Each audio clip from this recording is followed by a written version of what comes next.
எங்களது ஆர்எஸ்டி லிங்கேஷ் நாடகமன்றத்தை பார்க்க வேண்டும் என்றால் ஸ்ரீ கந்தகுரு மேடை நாடகமன்ற யூடியூப் சேனல் சப்ஸ்கிரைப் பண்ணுங்க, லைக் பண்ணுங்க, ஷேர் பண்ணுங்க, கமெண்ட் பண்ணுங்க. நன்றி.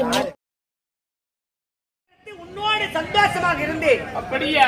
அடே ஈசா, ஐயா, உன்னுடைய பக்தன் வந்திருப்பது தெரியாமல் மனைவியோடு காம பித்து எடுத்து கொண்டு இருக்கின்றாயே என்றாவது ஒரு நாள் இப்போது எப்படி காம பித்து எடுத்துக்கொண்டு இருக்கிறாயோ அதே போன்று பித்து வேறு பிடித்து பேயாட்டம் ஆட வேண்டும் என்று அன்று தூர்வாசன் நமக்கு சாபத்தை கொடுத்தான். அவன் கொடுத்த சாபத்தின் பலனாக பிரம்மதேவனுடைய 5 சிரத்திலே ஒரு சிரத்தை கொய்தேன்.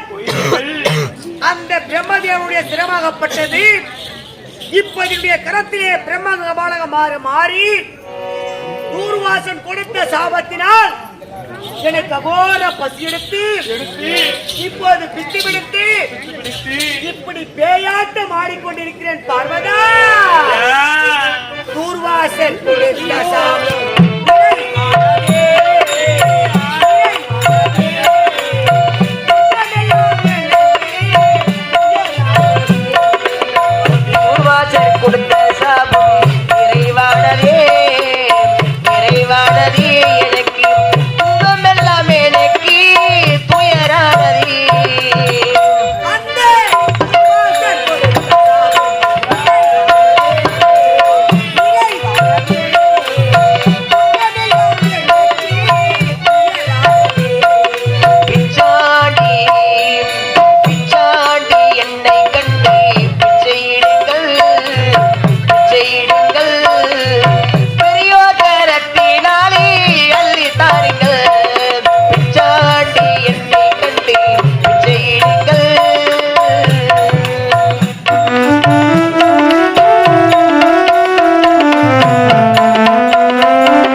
பிச்சை எடுத்துக்கொண்டு வந்து விட்டாயா பார்வதா? சுவாமி, உன்னுடைய வார்த்தையை கேட்டு நான் படி இறந்து கொண்டு வந்து விட்டேன் சுவாமி. வந்துவிட்டேன் சுவாமி. இப்போதே சென்று அந்த ஊதியத்தை வைத்து உணவாக சமைத்து இந்த பரமனுடைய பசியை தீர்த்து வை பார்வதா. சுவாமி,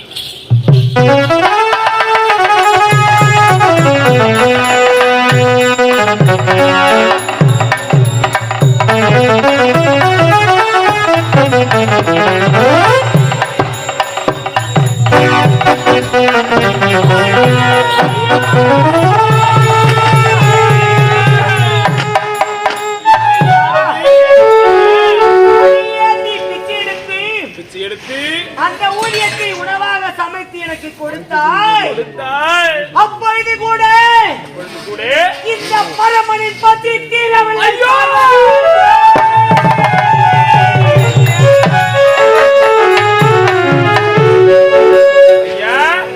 என்னையா சொல்றீங்க? இந்த பாவி இந்த பாமர மக்களிடத்திலே பித்து எடுத்து கொடுத்து உனக்கு உணவாக சமைத்து கொடுத்தேனே, அந்த உணவை உண்ட பிறகும் இந்த பிரம்ம கபாலம் உன்னை விட்டு விலகவில்லையா? என்னையா இது சோதனை நமக்கு? நீ கொடுத்த உணவுகள் அத்தனையுமே இந்த பிரம்ம கபாலமே சாப்பிட்டுக் கொண்டிருக்கிறது பார்வதா. இந்த பிரம்ம கபாலமே சாப்பிட்டுக் கொண்டிருந்தால் என்னுடைய பசி எப்பொழுது தீரும் பார்வதா? ஐயா, சுவாமி, ஐயா, இந்த பிரம்ம கபாலம் உன்னை விட்டு விலகுவதற்கு எனக்கு ஒரே ஒரு வழிதான் சுவாமி தெரிகிறது. என்ன வழி இருக்கிறது பார்வதா? எனக்கு குறை என்றால் நான் யாரிடத்தில் செல்வேன்? என்னுடைய அண்ணன் கண்ணன், கமலக்கண்ணன், கோபாலன் என்று சொல்லக்கூடிய என் கூட பிறந்த அண்ணன் இருக்கிறாரு, அவர்கிட்ட தான் நான் சொல்லுவேன். ஏன்னா அவர் என் கூட பிறந்த அண்ணன் எவ்வளோ துன்பத்துல என்ன துன்பத்தை எல்லாம் நீக்கி என்ன நல்ல முறையில் வாழ வச்சிருக்காரு.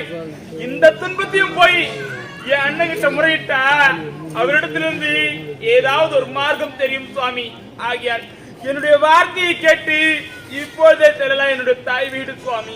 பார்வதா ஐயா, இந்த பாவினுடைய பசி தீரே தீரே இந்த பிரம்மகமலம் என்னுடைய திறத்தை விட்டு அகலே அகலே அந்த பார்க்கடல் வாசன் பண்டக செயல் பரந்தாமன் லட்சுமி சமேதன் சமேதன் உன்னுடைய அண்ணன் அண்ணன் அந்த கோபால கண்ணனிடத்தில் சென்றால் இதற்கு விடை தீருமா சுவாமி? கண்டிப்பாக கிடைக்கும் சுவாமி. அப்படி என்றால் பார்வதா வைகுண்டோ சுவாமி வைகுண்ட வாசன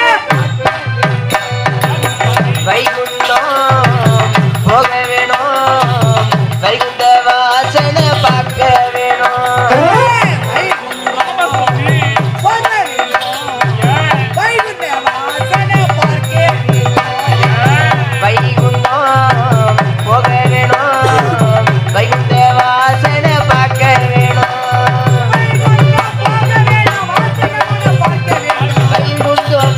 வேணும், வாசுதேவனை பார்க்க வேணும்.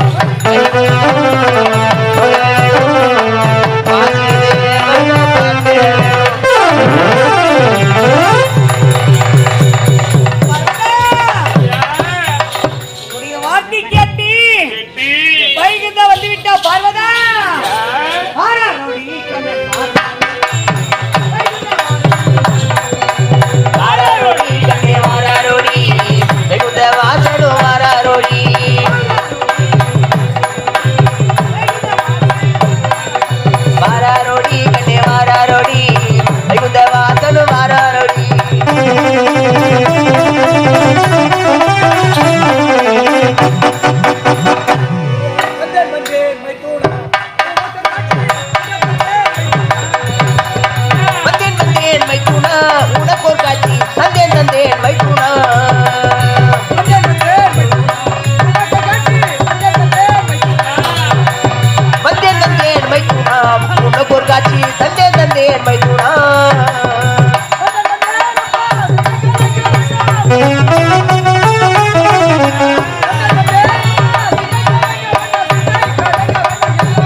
ஓடோடி வருவான் உந்தன் அண்ணன் இந்த கண்ணன். தங்கா என்னை கோரி அழைத்த காரணம் என்னவோ? தங்கா என்ன காரணம் என்று கேட்கிறாயே? ஆமா, இந்த பாவில எந்த நிலைமையில இருக்கிறது உனக்கு கொஞ்சம் கூட தெரியாது அண்ணா. உரைத்தால் தானே தெரியும் தங்கா. எப்படி அண்ணா இதெல்லாம் ஒரு விளையாட்டா அண்ணா? அண்ணா குப்பை மேட்டிலிருந்து கோவிந்தா என்று உரைத்தொழித்தாலும் ஓடி வந்து பக்தரின் குறையை தீர்ப்பவரே என்னுடைய அண்ணா. உண்மைதான். இந்த தங்கை நான் எவ்வளவு துயரத்தில் இருக்கிறேன், ஆனால் சிரித்துக் கொண்டே நிதானமாக வருகிறாயே. என்னன்னா அண்ணா, நான் கூட பிறந்த தங்கச்சி. உண்மைதான், இல்லை என்று கூறவில்லையே தங்கா. என் கணவரை வச்சுக்கிட்டு நான் படுற துன்பத்தையும் துயரத்தையும் பாருண்ணா அண்ணா. தங்கா அது மட்டுமா அண்ணா? அண்ணா இதெல்லாம் யாரால தெரியுமா வந்துச்சு? யாரால் வந்தனை? நீ பெத்து வச்சுக்கிறிய புள்ள. ஆமா, அந்த பிரம்மதேவனால வந்த தொல்லை என்ன எங்களுக்கு. இதெல்லாம் ஒன்றும் விளங்கவில்லையே எனக்கு. எப்படி என்ன இதெல்லாம் ஒன்றுமே தெரியவில்லை என்று சொல்றியே? நீயோ தூணில் இருப்பேன், துரும்பில் இருப்பேன். உண்மைதான். பக்தர்களுடைய மனதிலும் இருப்பேன். உண்மைதான்மா. நீ போயிட்டு எனக்கு எதுவுமே தெரியலன்னு சொல்றியே? உன் மனசாட்சி தொட்டு சொல்லுனா உன் தங்கச்சி எந்த நிலையில இங்க வந்திருக்குன்னு தெரியாத உனக்கு? இருக்கு, எனக்கு தெரிந்தாலும் அது உன் வாயால் கேட்பதில் எனக்கு ஒரு சந்தோஷம் அல்லவா? நான் சொல்வதை விட நீ ஏன் நன்றாக புரிந்து கொண்டிருப்பாய் தங்கா. புரிகிறது பகவானே. என்ன தங்கச்சி அது சிச்சு கிடக்குற வந்து ஏன்பா தங்கச்சி அவரு திரிக்கிட்டீங்களப்பா? அவரு அவங்க கொண்டாடி சொல்லி அனுப்பிச்சுட்டு இருப்பாங்க. உன் தங்கச்சிக்கு இதே வேலையா தான் இருக்கும். உன்னை எதனா பண்ணிட்டு வந்துருவா, வீட்டுக்கு வருவா, அவ எதனா கஷ்டம் வருவா, பொண்ணோ பொருளோ வாரி மூடுவான்னு சொல்லிட்டு ஊர்ல இருக்கிறீங்களா எல்லாரும் நாத்தனார் வந்து அப்படிதான் பாக்குறீங்களா? இப்படிலாம் சொல்லாதீங்க. பிறந்த பொண்ணு வீட்டுக்கு வந்து போனா நான் வயிறு எரிஞ்சிட்டு போக கூடாது. உங்க ஐயாவுக்கு எதுவுமே அவளுக்கு பச்சை தனியாக கொடுத்தானுங்க, அப்பதான் உங்க குடும்பம் நல்லா இருக்கும். அது மாதிரி தான் என் அண்ணன் கிட்ட ஓடி வந்துக்கிறேன். ஏன் பகவானே ஏதா எப்படி நீ மட்டும் பச்சை சிரி பிச்சுங்க கிடக்கு நீ மட்டும் அதுக்கு தான் எனக்கு பச்சை திருமேனின்னு ஒரு பேரே இருக்குது. அண்ணா தங்கா அண்ணா எனக்கு தெரிகிறது பேசுவதற்கு நேரம் இல்லை அண்ணா. யாரு இருக்குது கனவுல நிலைமை பாருங்கண்ணா. இல்ல அண்ணா ஏதாவது ஒரு துன்பம் வந்தால் தான் இந்த கோபாலக்கண்ணனை நினைப்பது, கோவிந்தா கோவிந்தா என்று அழைப்பது. ஏன் நல்லா இருக்கும் போது கூப்பிடுறது அண்ணா வா அப்படின்னு. அண்ணா யாருமே பேசுனா? நல்லா இருக்கும்போது அண்ணன் தம்பிங்க போய் பார்க்க மாட்டாங்க. இந்த ஒரு பொண்ணுமே உண்மைதான். தப்பியா தான். ஆமா. நல்லா இருக்கும்போது அண்ணன் கிட்ட போயிட்டு அண்ணன் நம்மள என்ன வாரி துணுறானோ, நம்ம கிட்ட ஒரு புடுங்கி துணுறானோ நினைப்பாங்க எந்த ஒரு பெண்ணுமே. ஆனா ஏன்னா ஒரு துன்பம் வந்துட்டா போதும் பாரு, போயிட்டு அண்ணா எனக்கு இவ்வளவு துன்பம் வந்துச்சுன்னா எனக்கு இப்படி இருக்குது நான் வாங்க என்னங்க இப்படி வாங்க, ஏதோ அவளுக்கு போய் கொடுக்காதீங்க. அவ கொடுத்தா இந்த வீட்டையே ரெண்டா பழந்து வாங்கி போடுன்னு சொல்லிடுவாங்க. அண்ணா அது மாதிரி நீயும் அண்ணி பேச்சு கேட்டுட்டு என்ன ஒண்ணு பார்க்காம இருக்கிறியா? நீங்கள் கூப்பிட்ட குரலுக்கு ஓடோடி வந்திருக்கின்றேன் உந்த அண்ணன் இந்த கண்ணன். இவ்வளவு நேரம் என்னை அழைக்கவில்லை, நான் வரவில்லை. நீ அழைத்த உடனே மைத்துனா அது பிரம்மனுடைய சிரத்தை கிள்ளும் பொழுது சற்று யோசித்திருக்க வேண்டும், இல்லை என்னையாவது கூப்பிட்டு கேட்டு இருக்க வேண்டும். அவசரப்பட்டு கிள்ள வேண்டியது. வருவதை அனுபவித்துக் கொண்டு கோவிந்தா கண்ணா ஓடோடி வா என்றா துன்பம் வரும்போது மட்டும் நினைக்கிறேன். எப்படிமா அது தாலிக்கு எதனா ஒரு பங்கு வரும்போது மட்டும் என்ன கூப்பிடுறீங்க நியாயமா? அண்ணா நீங்க பாருண்ணா, நான் தான் சொல்லிட்டேன் முதல்லயே துன்பம் வரும்போது தான் அண்ணன் தம்பிங்க நினைப்பாங்க ஒரு பெண்கள். அண்ணா நான் துன்போன்னு வந்திருக்கேன், உன் வீட்டு பிறந்த பொண்ணு நானு. உண்மைதான் தங்க, என் துயர தீருண்ணா. அண்ணா ஒரே ஒரு வார்த்தை சொல்ல என் துயர தீர்க்கிறேன்ட்டு. ஆமா அண்ணா நீ துயர தீர்க்கணும், அது மட்டும் இல்லண்ணா. அண்ணா நீ செத்தாலும் பரவாயில்ல, நான் செத்தாலும் என் அண்ணி லட்சுமி தேவிக்கிறாங்க பாரு, ஆமா அவங்க அந்த தாலி அறுத்தாலும் பரவாயில்ல, என் தாலி நிலைச்சு நிக்கணும், என் கணவரோட நான் சந்தோஷமா இருக்கணும். இதான் எதனா ஒரு பயம் சொல்லணும். கேட்டீர்களா? நான் இறந்து என் மனைவி தாலி அறுத்தாலும் பரவாயில்ல. தங்கா நீ கூறுவது ஒரு புறம் உண்மையாக இருந்தாலும் இருக்கட்டும், எப்பொழுதுமே அண்ணனாக இருந்தாலும் பரவாயில்லை. நம் தங்கையாகப்பட்டவர்கள் எப்போதும் நல்லா வாழ நினைக்கிறவர் தான் அண்ணமார்கள். உண்மையானது. உண்மையா? ஆமாண்ணா. அப்படி இருந்தாலும் பரவாயில்ல தங்கா, இதற்கு தானே நான் ஓடோடி வந்தேன். நீங்க கொட்ட குரலுக்கு எது ஓட இருந்தேன்? என் மைத்தனுடைய பித்து தெளிய வேண்டும். அப்படியா? அதானே? ஆமாண்ணா. என்னுடைய மைத்தனுடைய பித்து தெளிய வேண்டும் என்றால் அவர் கருத்திலே இருக்குது பத்தியா பிரம்ம கபாலம், அது இறங்கினால் ஒழிய என் மைத்தனுடைய பசி தீரும், அவருடைய பித்தும் தெளியும். சுவாமி என்ன சுவாமி இதெல்லாம் வேண்டாம் சுவாமி, சும்மா இருக்கு சுவாமி. அது அவர் செய்யவில்லை, அவர் பிடித்திருக்கிற பித்து செய்து கொண்டிருக்கிறது. அதை யோசித்திருக்க வேண்டும் முன்பே. நான் தான் சொல்றேன், இந்த பெண் புத்தி பின் புத்தினா அது சொன்னேன். நான் ரொம்ப பின் புத்திக்காரி. அதற்கான உபாயத்தை நான் உரைக்கிறேன், செவி கொடுத்து கேள். எப்படி தெரியுமா?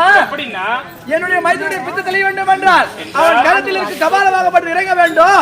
அந்த இறங்குவதற்கான உபாயத்தை நான் உரைக்கிறேன், செவி கொடுத்து கேட்க வேண்டும். என்னுடைய மைத்துனுடைய கபாலத்தின் பசி அடங்க வேண்டும் என்றால் அதாவது ஒரு மலை போன்ற சாதத்தை வடிக்க வேண்டும். அதற்கு என்னுடைய கட்டை விரா என்னுடைய நெற்றியை கிழித்தில் இருந்து வரக்கூடிய உதிரத்தை எடுத்து அந்த சாதத்தை பிசைந்து எப்படி உதிர சாதத்தை கீழ்ந்து மேலோக்கி தூரமாக வீசிக்கொண்டு வர வேண்டும். அப்போது நான் உரைப்பதை நன்றாக கேட்க வேண்டும். அந்த உதிர சாதத்தை உரைக்கின்ற போது அந்த கபாலமாகப்பட்டு கீழே இறங்கும், அந்த உதிர சாதத்தை உண்ணும். ஆனால் அந்த பக்கம் திரும்பி பார்க்கவும் கூடாது, அந்த கபாலத்தை தொட்டி எடுக்கவும் கூடாது. புரிகிறதா? நான் அப்படிலாம் செய்ய மாட்டேன். கணவருடைய இந்த பித்தவரி நீங்கி இந்த கபாலம் கீழே இறங்கினா போதும். மீண்டும் மீண்டும் தெரிவிக்கின்றேன், பெண் புத்தி பின் புத்தி. அந்த கபாலத்தை தொடவும் கூடாது, அந்த உதிர சாதத்தை எடுக்கவும் கூடாது. அண்ணா இருங்க, நான் போய் கொண்டு வரேன். தங்கா உடனடியாக சாதம் மைத்துனா கொஞ்ச நேரம் மைத்துனா சற்று யோசித்திருக்க கூடாதா? இந்த பிரம்மகபாலமுடைய கரத்தை பற்றி கொண்டு என் கரத்தை விட்டு அகலவில்லை மைத்துனா. விடுத்து பேயாட்டம் ஆடிக்கொண்டிருக்கிறேன். என் அகோர பசியை நீங்கள் தான் தீர்த்து வைக்க. அப்படியே தீர்த்து வைக்கின்றேன். மைத்துனா இது என்ன இது? இதுவா என்னுடைய உதிர சாதம். அப்படியா? அதாவது என்னுடைய கட்டவிரலை கிழித்து அதில் இருக்கிற உதிரத்தை இது சாதமாக பிசைந்து வைத்திருக்கின்றேன். இந்த உதிர சாதத்தை இப்போது என்ன செய்வீர்கள்? நான் இறைத்துக் கொண்டு போகின்ற போது உன் கரத்தில் இருக்கும் கபாலமாகப்பட்டது கீழே இறங்கும். அந்த கபாலமாகப்பட்டது உதிர சாதத்தை உண்டு கொண்டிருக்கும். ஆனால் மீண்டும் அந்த கபாலத்தை நீ தொடவோ கூடாது, திசை திரும்பி பார்க்கவோ கூடாது. அப்படியா? புரிந்ததா? ஆகட்டும் மைத்துனா. இருந்து வா. ஆகட்டும். ஐயோ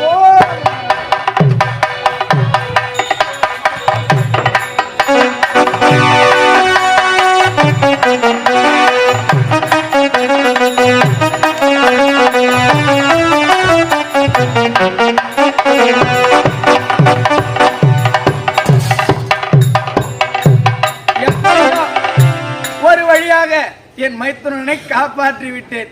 இது மட்டுமா? இப்பொழுது மட்டுமா என் மைத்துனனை நான் காப்பாற்றுகின்றேன்? காலங்காலமாக தொன்று கொண்டுதான் நடந்து கொண்டிருக்கிறது.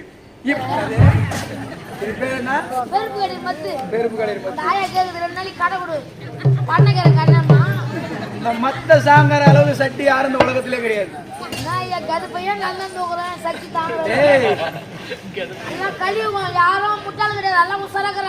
எல்லாம் கதை கேக்குறாங்க.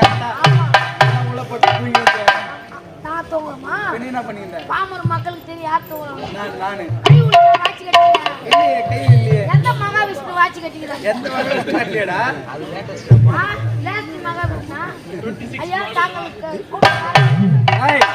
என் மைத்துனாகப்பட்டவனு பித்து தெளிந்து விட்டது. மைத்துனா யாருன்னே தெரியாது. மைத்துனன் சொல்லக்கூடிய பரம கடவுள். எப்படி? படியளக்கும் பரம கடவுள். அந்த பிரபஞ்சத்திலே உலகம் தோன்றுவதற்கு முன்பதாக இருந்ததுதான் பிரபஞ்சம். அதான் சொல்றீங்களே, ஓம் என்ற பிரணவத்தின் வழியாக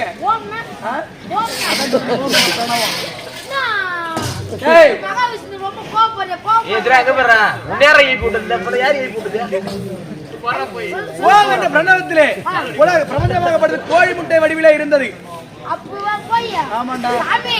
எனக்கு ரொம்ப நாளா ஒரு சந்தேகம். யாராருக்கோ என்ன நோக்கி கேக்குறேன். நான் ஒரே கேள்வி மட்டும் கேக்குறேன்.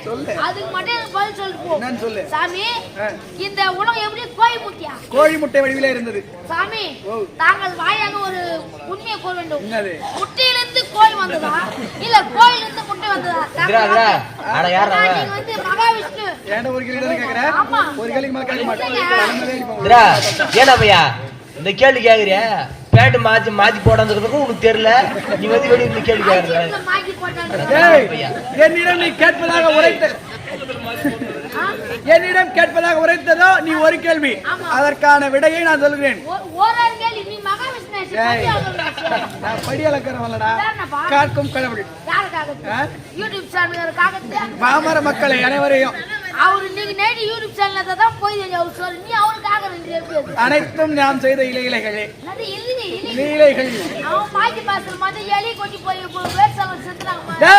உலகமாகப்பட்டது கோழி முட்டை வடிவில் இருக்க போடுது. முட்டை தான் முதலில் வந்தது. என்கிட்ட கேட்பதாக உரைத்தது நீ ஒரே கேள்வி. என்ன பண்றதுப்பா?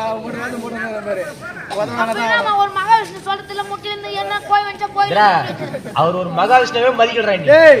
முதல்ல ஓம் என்ற சொல்லிலிருந்து கோழி முட்டை உருவானது.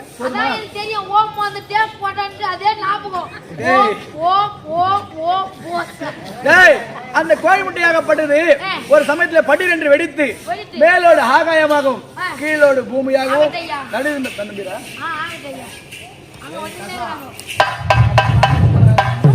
அப்படி இருக்கும்போது நடுவில் இருக்க கருவாகப்பட்டது உலகமாக தோன்றியது. அப்போ யார் தோன்றினார்? முதல்ல தங்கா தோன்றினார். எப்படி? ஆமா, தங்கை மூலமாகத்தான் முதலில் ஒரு பண்டம் பிடித்து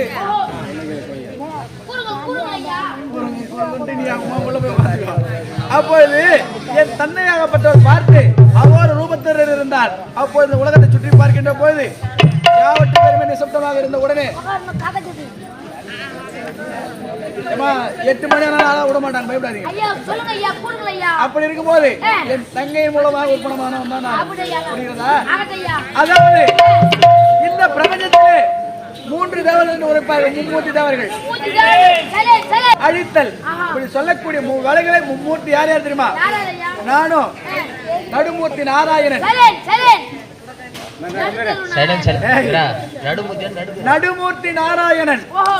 படைக்கும் கர்த்தா. என்னுடைய மகனாக விளங்கக்கூடிய பிரம்மதேவன். ஆகட்டையா. சிவபெருமா யாரு? யாரு? அழிக்கும் அதர்வத்தை அழிக்கக்கூடிய ஆள் அவர்தான். அதர்மத்தை அழிக்குது. ஆமா. சரி, சரி. அப்படி இருக்கின்ற போது 3 பேரும் 3 வேலை செய்து வந்து ஒரே ஒரு ஆசை. நான் 4-5 வாட்டி 10 வாட்டி வெளிய வரேன். ஒரே வாட்டி வாசல் போட்டு 10 செய்யுங்க. அவனே ஆயிடுச்சு. ஏய், அவரவர்களுடைய தர்ம பலனுக்கேற்ற தண்டனை பின்பு கிடைக்கும். கண்டிப்பா கிடைக்குமா? கண்டிப்பா கிடைக்கும். கண்டிப்பா. 10 துண்ணூறு தூரமாடு 7 மூலமாடு தூங்கினாலும் கண்டிப்பா கிடைக்கும். கண்டிப்பா கிடைக்கும். ஃபர்ஸ்ட் மூணு கிடைக்கும் சாமி. கரெக்டா சொல்லிட்டா. மனதளவு யாருக்கு தீங்கு நினைக்கல. ஆமா சாமி. சாமி. டேய், இப்போ என்ன சொல்ல வேண்டும்? ஆகட்டும் சாமி. இன்னும் அண்ணா சோக போயிடும். அப்படிங்கிறீங்க. அப்படி இருந்தாலும் என்னுடைய வாழ்க்கையை காப்பாற்றி விட்டு அனைவரையும் காத்துக் கொண்டிருக்கிறேன். அப்படி இருக்கும்போது சென்று உள்ளே சென்று என்ன நடக்குது பார்க்க வேண்டாம். புறப்படு.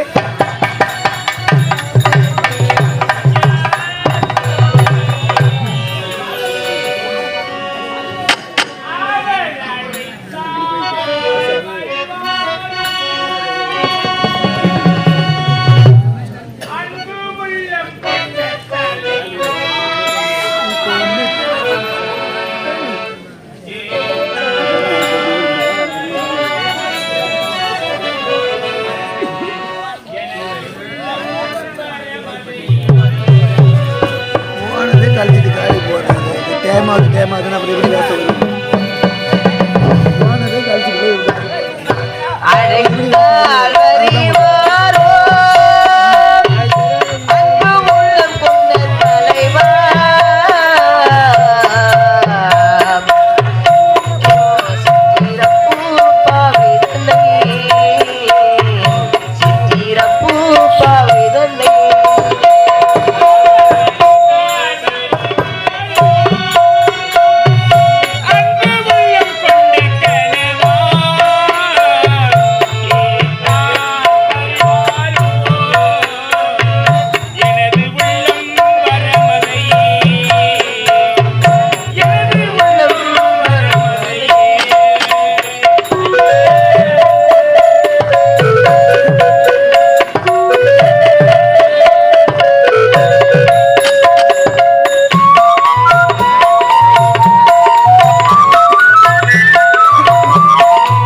என்னுடைய அண்ணன் நல்லதொரு மார்க்கத்தை உரைத்தாரே அம்மா.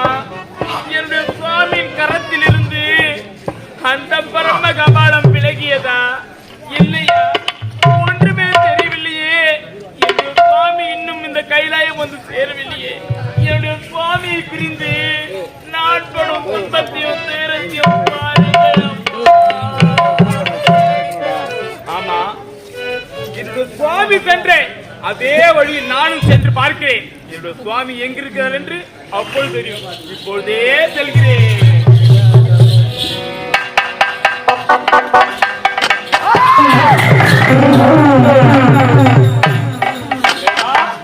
ஆண்டவா, உன்னுடைய கரத்தை பிடித்துக் கொண்டு உன்னை பேயாட்டம் ஆட வைத்தேன். இந்த பிரம்ம கபாலம் உன்னுடைய கரத்தில் இருந்து பாமர மக்கள் நடக்கும் வீதியிலே விழுந்துள்ளது. உலகான உமையுளின் கணவர் மும்மூர்த்திக்கு முதல் மூர்த்தி உனக்கே இந்த பிரம்ம கபாலம் பிடித்து பேயாட்டம் ஆடியது. அந்த பிரம்ம கபாலம் பாமர மக்கள் நடக்கும் வீதியிலே விழுந்துள்ளதே. நமக்கு நேர்ந்த நிலைமைதான் இந்த பாமர மக்களுக்கும் நடக்கும். இந்த பிரம்ம கபாலத்தை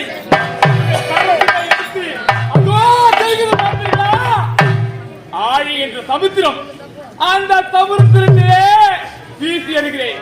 சுவாமி ஆண்டவா, இறைவா, சுவாமி சுவாமி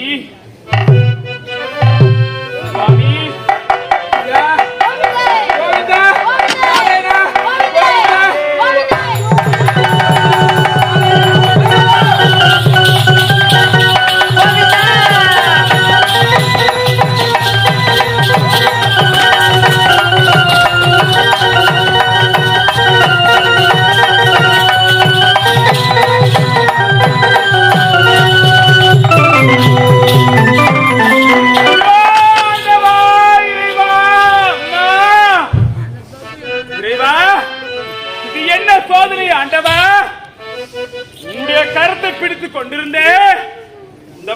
கபாலம் பாமர மக்கள் நடக்கும் வீதியிலே விழுந்துள்ளது என்று இதை எடுத்து ஆடி என்ற கடலில் வீசி எறியலாம் என்று நினைத்தார். எடுத்த ஒரே ஒரு காரணத்தால் என்னுடைய கரத்தை பிடித்துக் கொண்டு என்னுடைய கரத்தையே ஒட்டி கொண்டது. இந்த பிரம்ம கபாலம் என்னுடைய கரத்தை ஒட்டி கொண்ட காரணத்தால் சுவாமி பித்தாபெரி